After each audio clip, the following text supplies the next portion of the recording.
Our next presenter is actually presenting from Ohio. He is presenting via Skype, and this is all very, I think, relevant to the types of things that we're talking about. Joe and I know each other through the net and through media. He's an expert, a pundit, consultant, speaker in the area of content marketing. Joe, take it away. All right. I wish I could be there in person. Russell, thanks for having me. Really appreciate it. Let's talk about this information evolution here.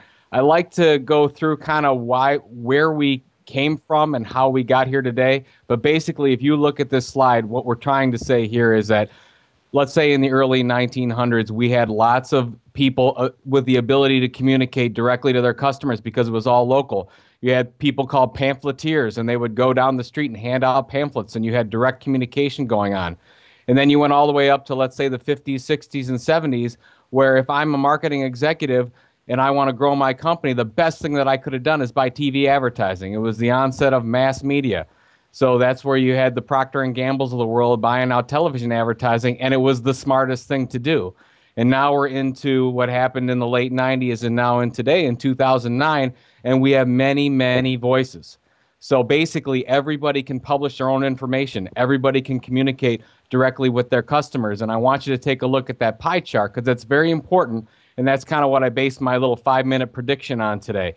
The arrow that you see, the little, I think you're seeing it as yellow, the little yellow piece of the pie, that's the money that the average company spends right now on their own content and direct communications. That's 30%. That big orange part of that pie, that's 70%, that's what we spend on media placement or on traditional type media. So as you see, we've had this big transition from mass media into very segmented, tons of information. Everybody's a publisher, but still we haven't seen the majority of those media budgets move to that direction. So we're in for a big change, and I want to talk about that.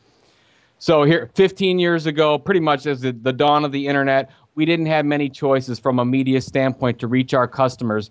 Most of us weren't doing it directly. We were using things like television, radio, magazines. If we're niche, we're talking about classifieds in magazines and newspapers. This is amazing statistics. The average 21-year-old today has spent 5,000 hours playing video games up to that point. 250,000 emails, IMs, or texts. 10,000 hours on the phone, and 3,500 hours doing something that I can't see the screen. It's down too low. So basically what they're doing is they're spending all this time in all this different media. It's all fragmented. They don't watch as much television, radio. It's all over the place. So this is what we're faced with. This is the future decision maker not only in America, but all over the world.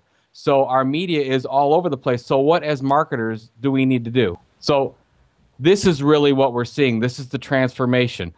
Companies are starting to realize that, boy, we can't reach them through even niche targeted media because we can now communicate directly with our customers. What does that mean? That means we have to be like publishers. We have to put on our publishing hats and take off our sales hats and say, we need to create valuable, relevant content on a consistent basis, just like a media company would.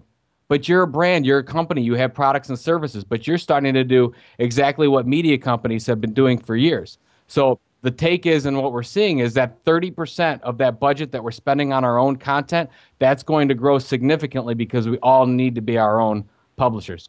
Couple examples, just really, really quick. I love this example. I don't know if you've heard of it. This is by a blender manufacturer called Blendtec. They created a website, a microsite, a video content site, whatever you want to call it, called Will It Blend. Basically, they started this a few years ago, and consistently, every week, they created a 2 to 2.5 minute video. And what they did is they got on, the CEO put on his white coat, and then they basically took 2 minutes and they blended something up with their blenders. They blended an iPhone up. They blended a Chuck Norris action figure and all his evil henchmen up. And miraculously, at the end of the 2 minutes, Chuck Norris came out okay because nobody can hurt Chuck Norris, right? So golf balls, you name it, they would blend things up, and it was very entertaining. But also at the same time, I mean, they're creating media. They're doing something entertaining and also educational about their blenders. The stats on this are amazing. 150 million plus views in just a little less than 2 years. And in a year-over-year basis, a 500% increase in revenue. 500% increase in revenue. And when you talk to the CFO, they'll say that the reason why that happened was this Will It Blend site. So basically, they don't do any other marketing now besides this, because they are communicating directly with the people that they're trying to resonate with a story on a daily basis. Homemade Simple. We talked about Procter & Gamble leading the way in mass media. They're really starting to publish their own content in a variety of ways. Homemade Simple. If you look at this site, if I would have said, now who creates this site? What would you say? You'd probably say, was that Martha Stewart? Or maybe it's Meredith. Now this is Procter & Gamble creates this site. Basically, it's for tips and tricks to keep moms and dads on the go, organized in the kitchen and around the house. 1 million plus signups later. So 1 million people have signed into this site and said, yes, I want this content. I want to opt into your sales and marketing. Wouldn't we want that? We all want to say, yes, I would like to receive Procter & Gamble's marketing. It's exactly what's happened. If you talk to the folks at Procter & Gamble, and basically they create ongoing, wonderful content on an ongoing basis to their customers through this site, through e-newsletters, and through ongoing articles. And if you ask the folks at Procter & Gamble, they'll say it's their biggest, most effective research and development initiative they have. Another quick example, Outlaw.com, leading UK IT legal firm. They've done the same thing. They don't do any other marketing. They have 2 people and they outsource some of their content. It's basically an online media site, and they get about 1 million people to this website a month engaging in the content that they're creating. So they're basically being publishers. They don't buy any other media. They're publishing their own content. So basically, in a wrap up, here's my, I don't know if this is going to happen in 2012 or not, but my take is that we're going to start seeing a switch. Because we can now communicate directly with our customers and prospects, we don't need to have a middle person to place our media. We can communicate directly, but it has to be valuable, relevant, and compelling to them, and consistent. If we can do that in compelling ways, I think what you'll start seeing is that companies will start spending less on traditional media, and they'll start targeting those 21-year-olds now and those other buyers and decision makers who are all over the place getting information from everywhere. So we have to make sure as companies we create the best content there is in order to help tell our story and create a conversation with our customers. All right, so there you go.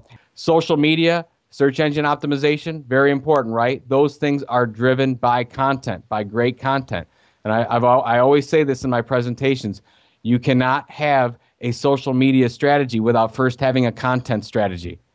It's like, how are you going to use those channels, those social media tools effectively unless you have something valuable and interesting to say? You can't. They don't work.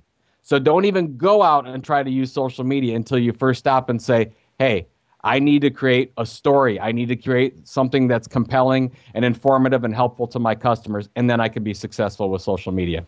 Thank you for the time. I really appreciate it.